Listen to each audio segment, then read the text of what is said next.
Pass to Ward quickly. Down to 6 seconds. Carr going down again. And it's Quinnen Williams this time for the Jets. Over the middle in the air. Picked off.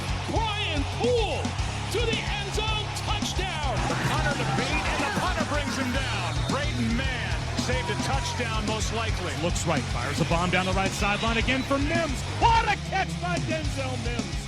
And welcome back to an episode of the Cool Your Jets podcast. Real host Ben Blessington and Michael Nania. Back with a little mock draft on this fine Tuesday morning, 9 days away from the start of the NFL draft.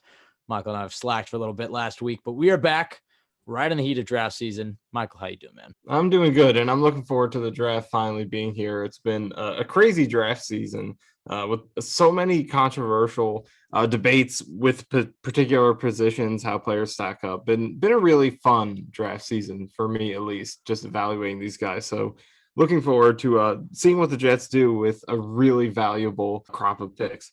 Yeah, I mean, it's really the first time in either of our Jets fandom where it feels like the Jets are the number one pick. I mean, we already know who's going number one. It's Trevor Lawrence. And so the Jets have pretty much been on the clock since the end of the season. And it seems pretty certain that they're going to go with Zach Wilson. You never know. Crazier things have happened on draft night.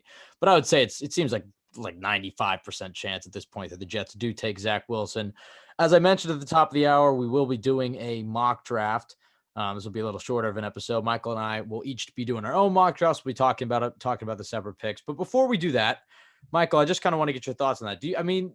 Are you pretty confident in saying that Zach Wilson is going to be the pick? Because we did do a mock 2 weeks ago that never got uploaded because we talked a lot about Sam Darnold. And then the next day, Sam Darnold got traded. So we recorded an emergency pod. And so that podcast never got uploaded because it was kind of old news. But in that pod, you had the Jets taking Justin Fields. So 2 weeks ago, you kind of felt like the Jets might take Fields. What has changed in the last 2 weeks?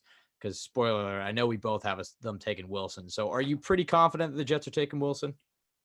Yeah, I think so. And wouldn't you agree? I think most of the signs are making it pretty obvious at this point. I know the Jets under Joe Douglas have, for the most part, kept their cards close to the vest. But in this case, I think this is probably the one instance where everyone knows what's going to happen here. And I think Douglas's answers to the questions asked about it at the press conference recently were the final straw. I think I think he let it slip. He really let it slip there. So it seems pretty clear to me. You're talking about when they asked him about Steve Young's comments, who said that right. Committed. Yeah. Zach Wilson, he said Steve's pretty plugged into BYU. Yeah, I agree. I mean, look, the last month or so, I've had to not necessarily talk myself into Zach Wilson because I've liked Zach Wilson. I think at the beginning of draft prospect, I was definitely more of a Justin Fields guy. I'm working on an article for Jets X Factor, kind of targeted towards those people who are more of maybe Justin Fields guys who are having to rationalize Zach Wilson to themselves. And look, because I'm in the season where it's like, okay, or the state where it's like Zach Wilson is going to be the next Jets quarterback. I went back and I watched every single one of his snaps for this last year. And look, there's no denying he's a very special prospect. Yes, he has a very punchable face. Yes, he grew up a Patriots fan. Yes, there's some concerns about the durability and the prototypical NFL type build, but he's a very special prospect, and the Jets are very lucky to get him. I mean, I think in many other years he would be the number one overall pick. And I don't mean to say anything. After watching him, it's not as crazy as it once was when I heard Chris Sims say he was his number one quarterback. Because when you go watch him, Fields, and Lawrence, Lawrence has a lot of gimme, bubble screens, RPO plays. It's like the plays that Zach Wilson makes are impressive. And yes, there are some concerns about some of the ones that I've raised where it's like, look, he has 5 seconds to throw on a lot of his throws. He doesn't have real NFL pockets, real NFL rush. But when you do see him under pressure, you do see that Rodgers-like ability to throw under pressure. Now, granted, he's going to walk into a lot of sacks in the NFL. I mean, he's going to create his own pressure and he's going to take a lot of hits. And that's why it's imperative that the Jets build up a good offensive line in front of him. But make no mistake about it, the Jets are getting a hell of a prospect. And as we've learned, probably the biggest lesson we learned from the 2018 draft, where it seemed like the Jets got the most talented guy in the entire thing. It's not necessarily who you take. It's about how you build around him. Take a guy that you project to be really good and surround him with a lot of talent and support him, because all these guys, they're all talented quarterbacks. I think Justin Fields is going to be a superstar, and I think Zach Wilson is going to be a superstar, and Trevor Lawrence for that matter too. But what it comes down to is how these teams build around him, because the reality is not all three of those guys are going to be superstars, most likely. So the Jets are, I think, in a great position to take Zach Wilson and build around him with all these assets they have.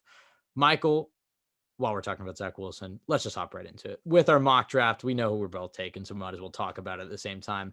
Zach Wilson, pick 2, BYU.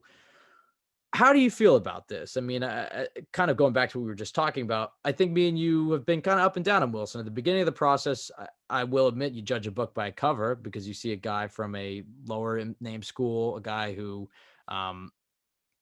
was playing dirtbag competition, and there's concerns about the injuries. There are some concerns in his gameplay, but then you watch those Mahomes type plays, those Rodgers type plays, and even his incompletions, even his bad plays are still wow, gobsmacking plays. How would you feel, or how will you feel, I guess I should say, when Zach Wilson is announced as an ex QB of the New York Jets? Yeah, I think the biggest things for me is that with Wilson is that he really fits what I think the Jets are going to want to do on offense, because you look at what the Niners have done the past couple seasons, and it's not like the Jets are necessarily going to be the exact same thing that the 49ers were. We'll see a lot of the Packers offense sort of incorporated, I think, because there is that connection there as well. And he'll obviously put LaFleur will put some of his own spin on it. But looking at the Niners, which is the best indication of what he might do, they were heavy on play action and intermediate passing these past couple of years. And those are two things Wilson did really well at BYU. His numbers on intermediate passes and play action passes were both some of the best in the nation last year. So those are two areas where he really thrives. His touch is great in the intermediate range. And then on play action passes, you can get him out on bootlegs, rollouts, things like that. And that's where his accuracy really shines when he's on the move. And he's great in the pocket too, but it's on the move off of those play action passes where I think he really stands out the most. Yeah. So a good compliment to what I think they're going to do. Yeah, I think the best thing he does, and probably better than any of the other quarterbacks in this draft class, is throwing with anticipation, which is something you need to be a successful play action quarterback. You mentioned how he fits with this offense, and we kind of had this discussion earlier about how you want to know who your rookie quarterback is because you want to surround him with the types of receivers that he's going to succeed with. Buffalo is a great example that when in Josh Allen's rookie year, they had a lot of jump ball, big body, Kelvin Benjamin type receivers, kind of thinking, let's play some basketball. But that's not really the quarterback Josh Allen is. He might overthrow you a lot. So they got a lot of smaller, faster, John Brown, Cole Beasley, just Stephon Diggs type receivers. And they're going to create a lot of separation. And Allen just has to get in their vicinity. And that's kind of an example of surrounding your quarterback with the type of offense, not only schematically, but personnel wise. And I think the Jets, when you look at, obviously they already have Denzel Mims, they bring in Corey Davis, they bring in Keelan Cole. They're bringing in a lot of jump ball receivers. And I think Michael and I were kind of perplexed by that at first. And you mentioned they're not necessarily going to be a carbon copy of San Francisco. I think it's important to remember that as much as Michael LaFleur is going to take a page out of Kyle Shanahan's playbook, he's going to take probably an equal share out of his brother's playbook. I mean, complete blood relatives. He's his brother of the Green Bay Packers head coach. The Jets are going to run a very similar offense to the Green Bay Packers. And you could argue, just based off their personnel additions and the type of team that they have, that they might look more like Green Bay than they look like San Francisco. Zach Wilson will thrive with the type of jump ball receivers that the Jets have right now. You talk about the throwing with, or I talked about the throwing with anticipation. You talked about him succeeding on those play action intermediate routes. He's just a great fit in a West Coast Shanahan, LaFleur, McVay type of offense. A big part of that is his release. I mean, he just has a whip-like release that he can crack from anywhere, any angle. And that's, I think, the biggest thing he has over Justin Fields, because I love Justin Fields, but one of my biggest concerns about Fields is that he kind of has a slow release. It does like he pushes the ball.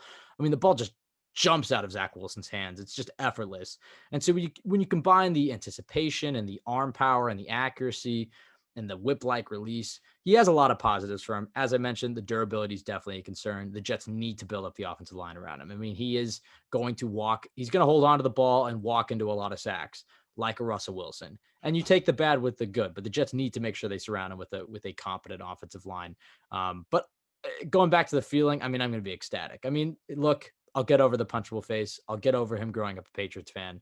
But he is certainly one of the more talented quarterbacks that have come out in recent years. And part of that new age Mahomes, Josh Allen, Kyler Murray type of quarterback. Just a really exciting pick for the Jets. Michael, who did you have him taken at 23?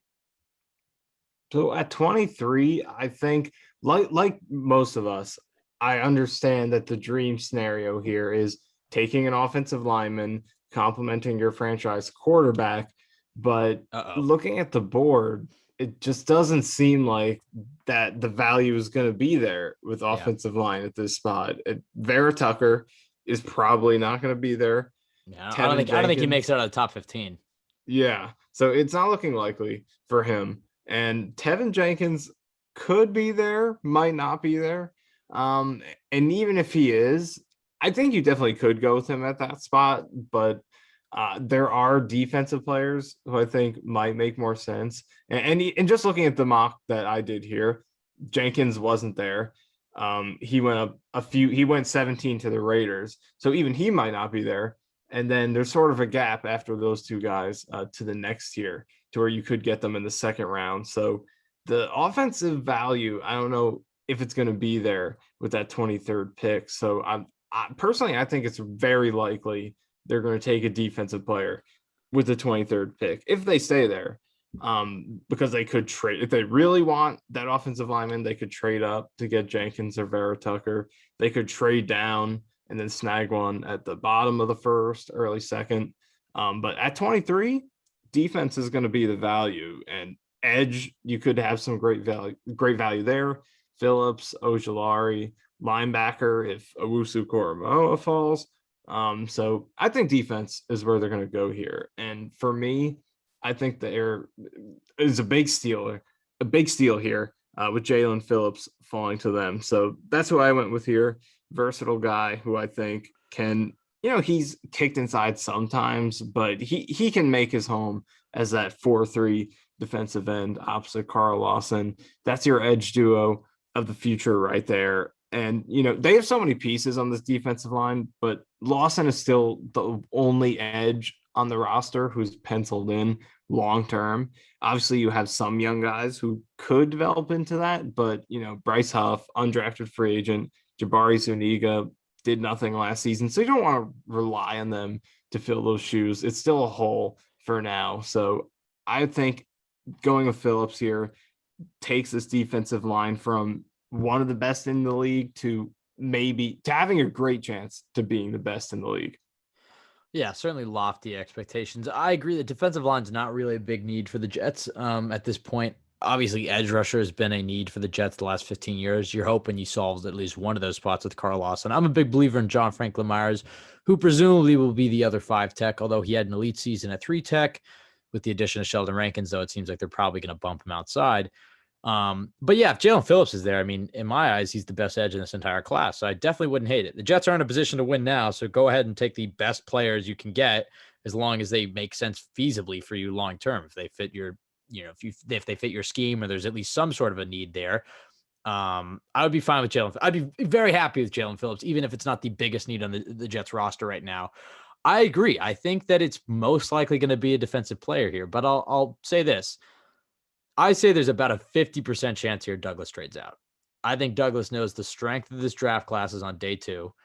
And I think the Jets are kind of just sitting outside of where you'd want them to be. You'd almost want the Jets to be picking at like 17, 19, something around there, because I think a Jenkins would be there. I think there's a chance maybe a Vera-Tucker falls. I think maybe a Greg Newsome, who I have him taking, but I don't know if I really think he's going to be there, using the Jets X Factor mock draft simulator. Go check it out. But I think with Caleb Farley's injury status, I think that Newsome is sliding up into that cornerback 3 spot. And so I don't think Newsome's going to be there. So the Jets are in a weird spot. I could see, you mentioned Owusu-Koramoah. I definitely could see him being there, and he would be a very intriguing pick. I think a lot of fans would maybe scoff at taking a linebacker, especially we've talked about surrounding the young quarterback with talent, but he's pretty much exactly a prototypical Rob Saleh linebacker, and your front 7 just gets even stronger. But I think the Jets are very strong candidates to trade out, stockpile day 2 picks, and then address the multitude of needs you have on day 2. I think that's probably what they'll end up doing unless an offensive lineman falls or a Greg Newsome falls or, somebody like that. But the position they're at, they're almost in the 4th tier of the draft. They just wish they were at the end of tier 3 where they could get one of those players. But where they're at right now, I think they're very strong candidates for a trade down. If Phillips is there, I think they should take him. But if Phillips is gone and it's just the other top edge prospects, the Azeez Ojularis of the world, I think they make they're 23 becomes a very desirable spot for a trade up. So I think a lot of teams may be calling about the Jets to try to get one of those top edge prospects that may have fallen. So I, in my heart of hearts, I actually do think the Jets end up trading out. I don't think they end up making this pick unless somebody falls. But for the purpose of this mock draft, Greg Newsome fell. I'd be ecstatic to get him. He's exactly what the Jets need. I'm kind of bummed they announced yesterday, by the time you're probably listening to this on a Tuesday, that Rasul Douglas signed with the Raiders. I was kind of hoping the Jets would bring him in. He had a nice season with the Panthers, has the ties to Joe Douglas. He was always linked to the Jets the last 2 years or so. Jets still need to add a veteran corner, and you're hoping they add a young guy in the draft, which they presumably will. Newsome's a guy that could start day one. I mean, he's an amazing corner. I think there's 3 really good cornerback prospects in this draft, and he's one of them. If you don't get a corner like him, obviously Melifonwu from Syracuse, fellow Orangeman like me, Trill Williams, another Orangeman. There's a few guys that could maybe fall. Maybe you take a chance on Caleb Farley. Maybe you go Eric Stokes or Tyson Campbell or somebody like that. But I think Newsome would be a home run pick if he was there at 23. I just don't think he will be. Michael, who do you have him taking at pick 2, number 34? So this is an interesting one. I kind of bypass talent for need here. I'm going with Wyatt Davis at number 34. Interesting. He did have sort of a down season last year, gave up a lot of pressure relative to other offensive line prospects, because most O-line prospects are pretty much elite across the board in most grades, pressure numbers. They're like top 10%, but Davis was pretty average among college guards last year, which really isn't good. But his appeal really comes from before that. In 2019, he was fantastic, and he was the number 1 guard recruit in the nation in 2017. At 247sports.com. So he has that pedigree. He had a down season in a limited year where Ohio State only played at 7 games. So I think teams are overlooking that. He's a talented guy who's really athletic, should be a great scheme fit, a lot of zone runs in that Ohio State offense. So he is a fit for that reason. So I do like Wyatt Davis here. It's I think you are reaching a little bit at number 34 with him, but I did not want to go 2 straight defensive picks after going with quarterback with the second pick. So I did go offensive line here. I think there are better prospects. You could even go defense again and find gold with cornerback. I like Eric Stokes here. Guys like that at corner, at even at linebacker. So there are some other ways you can go here, but I think this is a place where it made sense to take a swing on Davis's talent at a huge position of need, the biggest position of need, I think. Yeah, I think in the Jets' second or third picks, they're obviously going to target offensive line. I agree with you. I don't think Wyatt Davis is too big of a reach. I mean, you remember before, not huge. About halfway through the season, he was going to be a first-round draft pick. And based off last year's tape, he should be. This year, it's a little more underwhelming, but I agree. You can't always – you draft players based off projection, and I think Wyatt Davis has a pretty nice career ahead of him, especially in this type of offense. So I definitely wouldn't hate the pick.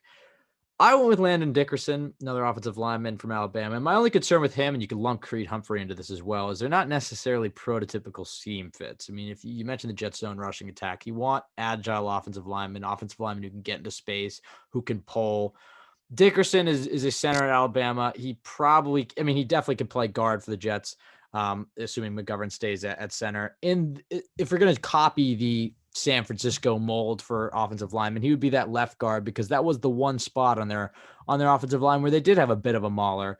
But he's going to have to be a mauler who can get out in space a little bit, who can get to the second level. I think he can make that projection. The other thing is, and you try not to get too caught up in this, there's kind of 2 trains of thought. One of them is that the last decade, the Jets have really had no plan, it seems like, when they were drafting. It seems like they were kind of just taking the best player on their board, but they didn't really have a plan for him in the type of scheme they were running. And so it kind of led to a lot of guys like, remember when the Jets had Quentin Coples playing outside linebacker? It just led to things like that where they weren't in the best position to succeed. And so with Joe Douglas, it seems very clear that it's like he has meetings with the coaches. They tell him exactly the type of players they're looking for, and they're going to go draft those players. And I don't think he plans to deviate from that too much, even if there's a really talented player. But the other side of the coin is that we've stressed with Adam Gase the last 2 years that he doesn't, blend his scheme to his players. And so if there's a really talented player sitting on the board, I do think Joe Douglas should consider it. It's one of those things where it's a tricky game. You can't do it too often, But a guy like Dickerson and hell, even Creed Humphrey, I think they're two very good offensive line prospects. Sure, they might be better in man gap schemes, but you put him at left guard in the system where you have a Mauler, and you can, change your scheme a little bit to fit their strengths. And I still think those Dickerson especially can get out into space and get to that second level. Sure, he's not as agile as Wyatt Davis. He's not going to be as much of a pulling guard as Wyatt Davis, but that can be more of your right guard. So it's one of those things where I think talent supersedes scheme fit, but I still think you can make the scheme fit with Dickerson. I don't think he's actually a terrible scheme fit here. So I like it. I think, as I said, though, I think with either the second or the third pick, they're going to try to target offensive line. And they need to protect Zach Wilson. And this draft, the next year's draft, is the years to really get it done. So he's not taking too much of a beating during his rookie contract. Michael, first pick, the Jets have two in the third round. Who do you have them taken? Well, in the third round, I am going back to the defensive side of the ball. And this is a position where I've been sort of a proponent of taking Owusu Koromoa in the first round, which a lot of people seem to not agree with. And a big reason why I think you can legitimately go against the idea of taking a linebacker in round one is that this position has pretty good depth. And this guy here in round 3 is a big part of that. Jabril Cox from LSU, a guy who I think can easily slide in, be that will linebacker, a lighter, faster, more athletic guy who was great in coverage, and not too light. He's 233, but relative to Mosley and Davis, it's definitely more on the Swift side. Compared to JOK, who's like 215 pounds, 220, big compared to him, but still, Cox is a great athlete. He was fantastic in coverage last year. Tons of picks and plays on the ball. One of the highest graded coverage linebackers in the nation. So I think guys like him, but especially him in particular, really sum up that you can get a linebacker in the second, third round here who could contribute right away. And, hopefully that happens if you pass on the position. It won't necessarily happen, but at least in this mock, Cox was here for us at 66. So I like that pick. Yeah, I mean, I have the exact same pick, Jabril Cox. I agree. I think in the first one we ended up doing, you had the Jets taking, I think, Jeremiah Owusu. Or no, I think you had taken Zaven Collins. And part of the reason I didn't like the pick, outside of I didn't know if it was an amazing scheme fit, was that I think it's a really great linebacker class. And I think you can get a guy like Cox in the third. Cox might be gone. I think his stock is rising, so I could definitely see him going in the second at this point. But there's a lot of really good linebacker prospects. Baron Browning from Ohio State's another one. Dylan Moses from Alabama is one of them. Chaz Surratt from North Carolina. There's a lot of guys where I'd be comfortable taking him in that third round. And Cox, I think, is certainly the cream of the crop, exactly what the Jets are looking for. If you're not going to get a guy like Owusu Koromoa, getting Jabril Cox, especially in the third, which we'll see how realistic that is come draft night. Exactly what the Jets need. A perfect will linebacker, coverage, lightning rod. I mean, everything you just said. He's exactly what the Jets look for at a solid linebacker. So he would be a home run pick. I guess we'll just move ahead to the second and final third round pick, just because you said everything there is to say about Jabril Cox. To be a home run pick, my only reservation would be I don't know if he's actually going to be there. In the simulator, he was. So take it for what you will. Third round, second, third rounder. We're just doing a 3-round mock. Who do you have the Jets taking, Michael?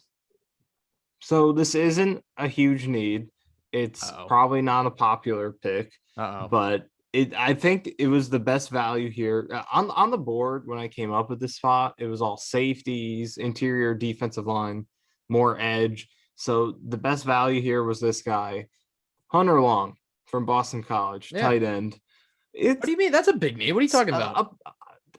I just think other people, or a lot of people, will think that I should go cornerback here, but I want to make it clear the value wasn't there. I would have been reaching big time to take a cornerback here, but Long is a good value. Second most receiving yards among tight ends in the nation last year, behind Kyle Pitts. Was tied for third in contested catches. So he's a talented receiving tight end. Gives them some upside at that spot. I guess Chris Herndon still has a chance to turn it around, but after how bad of a season he had last year, you can't really rely on him for that. He'll get his opportunity, but you never want to write off a position as a need just because you have young players there. until you have your solution, the position is still a need. And Chris Herndon hasn't proven to be that solution yet. He could be, but hasn't yet. So I think adding some competition makes a lot of sense. And Hunter Long is a talented receiving prospect, and to get him in the third round is, I think, a pretty good value. I have to say, I think that's a brilliant tanking strategy on your part. Is you just surround your young quarterback with a lot of talent, and then you just have the worst cornerbacks known to mankind. So you'll lose every Richard Sherman game. is coming, so we're gonna be okay. okay. Okay, never mind. I was gonna say, because you could just lose every game by getting scorched, for 500 passing yards every game. But that is a good strategy too. Right, but then you're still surrounding your offense. So you're just getting a shootout every single game, but you get a high draft pick, and then you use all those picks to build up your team, and now you're ready to compete. I like it, Michael. I like where your head's at. Similar strategy. Obviously, I'm kidding. I don't think the Jets are tank. I do think the Jets will be better than they were last year. I mean, low bar to clear, but I still think they're another year away from really competing. Maybe they can make a run at a wild card spot or something like that, but I think they're another year away. So it's another year of building, but so it's not, if the Jets do go into the season where their cornerback depth chart is looking pretty iffy, I'm not going to be too stressed about it, because as I just said, I'd rather have the cornerback spot be a lot weaker than the offensive line spot. If the Jets have to make a choice here, go protect your young quarterback. Don't let him get injured. Don't let him take a beating as rookie year and developmental scars. It's like, go surround the quarterback. If the defense sucks this year, albeit fine. I mean, we're not going to win a Super Bowl. But very similar thinking. I had the Jets taking Breven Jordan, who was there. I do like the tight end pick. As we said, I do expect the Jets to run a lot of 12 personnel. I think Hunter Long would be a good pick. I think Tommy Tremble would be a good pick. And I just went with Jordan because he was still on the board. I think that second, third rounder is a perfect spot for them. They're going to run a lot of 12 personnel. There's a lot of questions on this depth chart. I believe in Chris Herndon. I just don't know if I believe enough in him to have him solidified as the bona fide number one tight end on this roster. I think you go pair him with his, I don't want to say former teammate, but former Hurricane. There we go. I was trying to think of their mascot. And Breven Jordan, you have two Miami tight ends. I think Herndon's in a perfect position where he can be a tight end too, and you're confident that he can be a solid tight end number two, but he has the upside of being a potential tight end number one. I still believe that Herndon can be that tight end number one, but I'm confident with him being a tight end number two. So I think you still need to bring in another guy. And Jordan's a great weapon for this team. His blocking certainly improved. I like him. I would be ecstatic with this pick again, like the Jabril Cox pick. I don't know if he's going to be there. And if he's not, a guy like Hunter Long, like you just mentioned, would be perfect. I guess, Michael, last thing before we get out of here, we've done 3 rounds here. You've been doing a lot of work at Jets X Factor, looking into the draft. So you can't say you're not ready for this question. Do you have a day 3 darling that you want Joe Douglas to go after? I do have one, and it's Jalen Darden, yeah, wide receiver from North Texas. This guy is, I think it makes sense for the Jets because the number one thing that they need wide receiver right now is a guy who would sort of fill that Deebo Samuel role, the guy who could take jet sweeps, screen passes, all that playmaking stuff after the catch. Braxton Berrios, baby. Hey, I mean, I like Braxton Berrios, but we can do better. We can do better, I think. And I think Jalen Darden could be that guy. Led the nation, wide receivers and missed tackles, a force after the catch. He was dominant for them last season. You look at his highlights, well, not just his highlights, his entire game, but you see some Tyreek Hill in him. You really do. As a 5'7" or 5'9" guy who is just extremely hard to bring down, can stop on a dime. I really like Jalen Darden on day 3. Yeah, this draft is incredible for slot receivers. Probably the best slot receiver draft I've ever seen. And a guy like Darden is a guy who might fall to day 3. I think he's a perfect candidate to take him day 3. You sit him behind Jamison Crowder. Crowder gets the majority of the reps this year, unless he's cut or traded before the season. And then next year, you have a guy who's ready to fill into that role. And I think in the meantime, you can play Darden on those jet sweeps like you talk about. You can put him on special teams, and you can make the most of it. So I think that's a sneaky, underrated, really good draft pick for the Jets. I know I'm missing somebody that I'm going to get yelled at for missing. Amon-Ra St. Brown, Atwell, what's his name? Chatarius Atwell, I think. They're coming now. It took like 2 minutes for them to all flood in. Tweet me any more slot receivers that are trickling in that I obviously missed a few of them there. But point being, there's a lot of great slot receivers in this class that the Jets should definitely capitalize on. I think that's going to wrap it up for us, Michael. Any last thoughts before we do the plugs and get out of here? I would like the Jets to draft Evan McPherson on day 3. Best field goal percentage in SEC history. Kicker, okay. Let's put some effort into kicker. Let's make some field goals and extra points. Do you think they're going to draft? I mean, I guess they drafted a punter last year. I do. I think they will. With all, and also rookie kickers are dangerous. Rookie the 6th round pick coming in. I think that is the spot where they could do it. They'll trade down at some point. Based on last year, it seems Douglas is really trade down happy. We'll see if he can continue that. I do think they will. I don't know. I think rookie kickers are kind of dangerous. I think you sign. They are risky, but who why else are they going to get at this point? Well, I'm not saying they shouldn't sign a rookie. Sign an undrafted rookie, bring him to camp, and if he's good, he's good. I wouldn't hate it. I'm just saying, with the amount of needs in this team, I wouldn't take him in the 6th. I would take him in the 7th. But I guess you're right. I mean, look, kickers cost teams every year.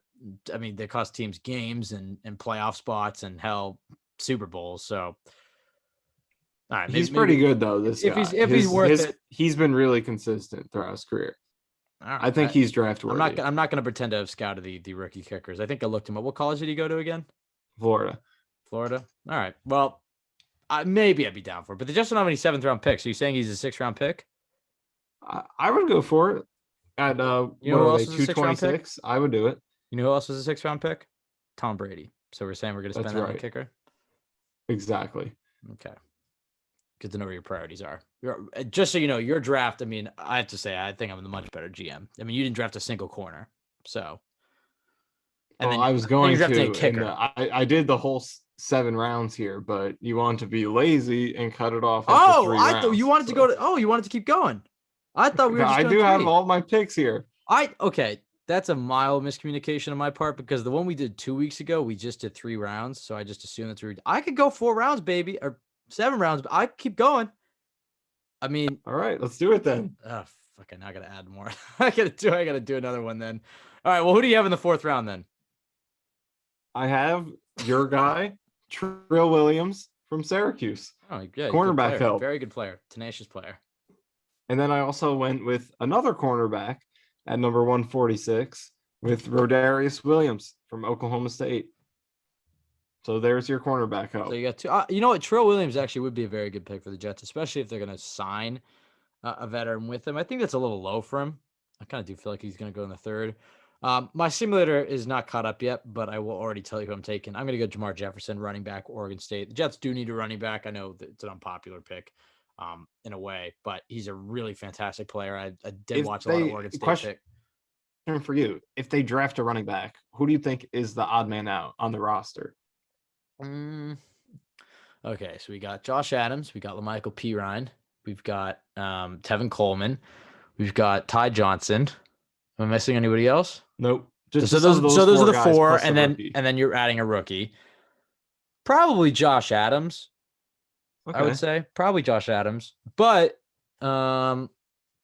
you know, if LaMichael Pirine isn't good in training camp, I mean, I could see him getting the axe. But I think, you know, he's a 4th round rookie, he has a higher pedigree. I think he's, out of those guys, the only guy who really brings any sort of tough physical running. And if you look at the Green Bay Packers running backs, obviously Kyle Shannon's running backs are a little bit more finesse. Tevin Coleman type of running backs, receiving backs. But you look at Green Bay, between Aaron Jones and between Jamal Williams and between A.J. Dillon, they had a lot of tough physical runners. So I don't think LaMichael Pirine's necessarily a bad scheme fit. I think he'll stick around. I mean, just based on pedigree alone. And I think it's just going to be a battle between Ty Johnson and Josh Adams, who's ever better. So I'd put my money on Ty Johnson. We're all buying into Ty Johnson and Josh Adams play last year, and they were great, but it was such a small sample that I don't think anything's guaranteed for them, and they're going to have to earn it. Can any of them go back on the practice squad or no? Assuming they go back to the normal practice squad rules.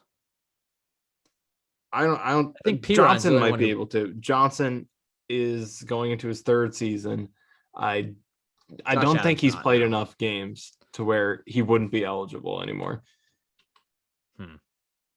Yeah, it's just going to be a battle between those 2, assuming they take a rookie. So I'll put my money on Ty Johnson for now, but be a fun little training camp battle to watch now, wouldn't it be? Who do you have him taken after What were you after True Williams? Who you haven't taken? You had a corner. Do we have 2 fourths? Am I forgetting something? We only have. Yeah, yeah, they do. Oh, okay. So you took back-to-back corners in the 4th then. Yeah. So that you haven't taken in the 5th. 5th round, and I'm actually going to go with my guy here, Jalen Darden. Oh, well, there we go. Sorry, I'm desperately trying to catch up on my mock draft. They have their own 4th round pick, their own 5th, and the Giants' 5th. Yeah, that's what I thought. So why did you haven't taken? Right. Okay, so you had a Trill Williams. This is why we should have done 3 rounds. This is why you only do 3 round mocks. So you had Trill Williams, and then you had another corner. Yeah, that's 4th round. Rodarius Williams with the first 4th round pick. No, 5th round pick. There you go. And then the second 5th round pick is Jalen Darden. It's a shit show at this point. Okay, I like it. I'm still trying to catch up here. I wasn't ready for the. Hold on, I forgot to set this to fast pick feed, so I'm sitting watching every pick like Roger Goodell's announcing it at the podium. So just give me about like. So I'll wrap up my draft. 20 more minutes. 6th round, number 186. I went with Drake Jackson, Kentucky center. I did an article on him. I think he's pretty underrated, athletic center, who I think could be a good backup. Maybe you groom him to replace McGovern for your starter in the SEC. And then 226, another guy I brought up, Evan McPherson, solving the kicker problem. So I'm a huge fan of this draft class. As the guy who put this draft class together, I'm a huge fan of it. I like it. I think the kicker is an underrated. I'm a little uneasy taking a kicker in the 6th. I guess it's better than taking Nugent or who is Sergio Aguero or somebody that early. I guess it's worth it. In the 200s, I'm okay with taking. That was Braden Mann. Braden Mann was a 6th round pick. Now that I think about it, wasn't he? Yeah, he wasn't a set. Okay, so you know what? Never mind. Screw the stigma. Take a kicker. I like it. Okay, I just took.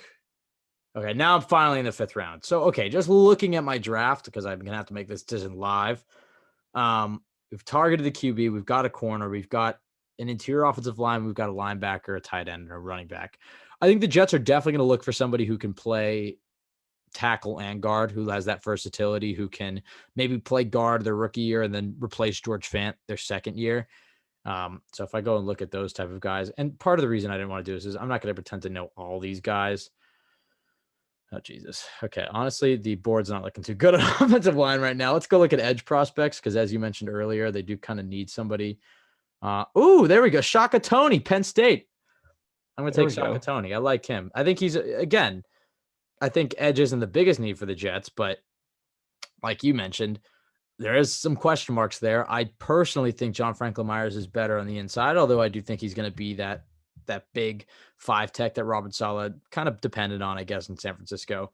But you could totally use another rookie that can maybe replace him if you're going to bump John Franklin Myers inside. Or if you're just going to sub him out, you have more bodies, because Jamari Zuniga to me is a huge question mark for this next year because he didn't really show much at all. But I really liked him coming out. Okay, here we go. Another 5th round pick. Michael, what do you think I should target here? I've got the edge. I've got the corner. I mean, I think my defense is pretty set. I think I'm trying to go after offensive lineman, but there's not really anybody. Have you gone linebacker yet? I got your Bill Cox. There's really no good linemen. I mean, unless I'm going to really reach here. Nice receiver value? You know what I'm going to do? BYU. Dax? Yep. Doing it. Nice pick. Gonna give Zach Wilson his favorite weapon. Yeah, I mean, I didn't target the slot receiver thing that we just talked about for the last 10 minutes, but again, possession type receiver, a guy who has experience with Zach Wilson. Take a flyer on him. Can never have enough receivers. Also, we're just doing this on a whim. I mean, I really didn't get to do my homework on this, but we're in round 6 now. And I think we have 1, 2, 3, 4, 5. Do I have 2 more picks left? Yeah, I have 2 picks left. Okay. So I'll save the kicker for last. I'm going to copy your exact same kicker pick. So this is going to be my last pick. Okay, we need to get offensive linemen. So now the top rated offensive lineman available, I'm not going to pretend to know him at all. I don't want to. I'm not going to sell. Okay, this says developmental late round offensive tackle zone blocking scheme. Sign me up. He's perfect. Jalen Moore, Western Michigan. He's a 6th round offensive lineman prospect on something I didn't get to do any homework on. So, I mean, position-wise and exactly what we're trying to target, he works. I have no idea who he is. I'm not going to lie to the listeners here. And then I'll close with a kicker. But Perfect. Position That's wise, this is the type of draft that I do hope the Jets have. I mean, obviously you're going to get your quarterback first, but then day 2, that's where, or I guess 23 and day 2, that's where you're going to get the meat. That's where you want to get that cornerback. That's where you want to get that offensive lineman, that linebacker, that tight end. And I think this would be a really solid draft for the Jets. Then on day 3, you get the flexibility to, obviously I kind of just took guys based off positional needs and whatever, but you get the flexibility to take the best players available. If there's a really good defensive tackle, take the really good defensive tackle. As I mentioned earlier, the Jets, it's not like the Jets are a win now team. So I'm comfortable with Joe Douglas and all these picks, just taking the best players he sees that fit this new system and building the Jets in his image. So Michael, you I happy? have a feeling that they're going to take either a safety or a defensive tackle in the 6th or 7th round, and everyone's going to have an outrage over it, even though it's maybe a such safety, a late pick. I could see matter. maybe a safety who has like slot corner experience or something. I don't think they take a straight up safety. I could see a defensive tackle though. I don't know. I know what you mean. I mean, especially day 3. Well, look at last year. I think the point is just that we all pinpoint the exact needs and think they're only going to draft those, but teams have players they love, even if it's at a position that's already strength. Think about last year all the time. Think about last year. Me and you were doing a mock draft just like this 365 days ago, and we both had him taking Taylor Muse, a safety from Clemson, I think it was. Tanner Muse, safety who went to the Raiders ultimately. You actually ended up playing a good bit. He plays linebacker and safety. And we had talked about, safety is kind of one of those underrated needs where I could see the Jets addressing it, but it's, not obviously on the top of their priorities. And then, of course, a guy like Ashton Davis, who the Jets reportedly had a first-round grade on, falls all the way to the 3rd round, and they take him. And then they go and take Jabari Zuniga, who, quite frankly, none of us had talked about beforehand. So I think you're right. I think out of all the players we just picked, I would be surprised if the Jets picked 3 of them. So even though they make sense for the way the board's going to fall and their positional value and, the type of player they are, they rarely ever end up taking players that you expect them to take. I think Zach Wilson's the only one that I think I've been ever this confident that the Jets are going to take round. I don't think there's another situation ever where I've been this confident on who the Jets are going to get. So, yeah, the only other guy I feel I sort of have a hunch they'll take is I think Wyatt Davis is a guy who has a pretty good chance just because of the positional need, where he might be on the board relative to where they pick. And also the scheme fit, the upside. I think he's probably the guy I'm most confident about. But outside of that, there's no one I really have a hunch for. Like, the Jets are definitely going to get him. So it's going to be really interesting to see. I think Davis is interesting. I really hope an offensive line prospect can fall to 23, because I'd be completely fine doubling down at offensive line on 23 and 34, because I think Zach Wilson's definitely going to need some help on that offensive line. And so if you can shore that up, albeit with rookies, I'm fine taking a guy like Efi Melifonwu, in the 3rd and draft and signing a guy like Steven Nelson or Richard Sherman or somebody to just shore up that cornerback spot. As much as I hope a Greg Newsome or somebody like that is there, but the number one priority for this team outside of Zach Wilson has got to be the offensive line. And that's Joe Douglas's MO. So, I'm confident that the Jets are going to do something. I think they will take offensive linemen early and often. I wouldn't be surprised if they double down.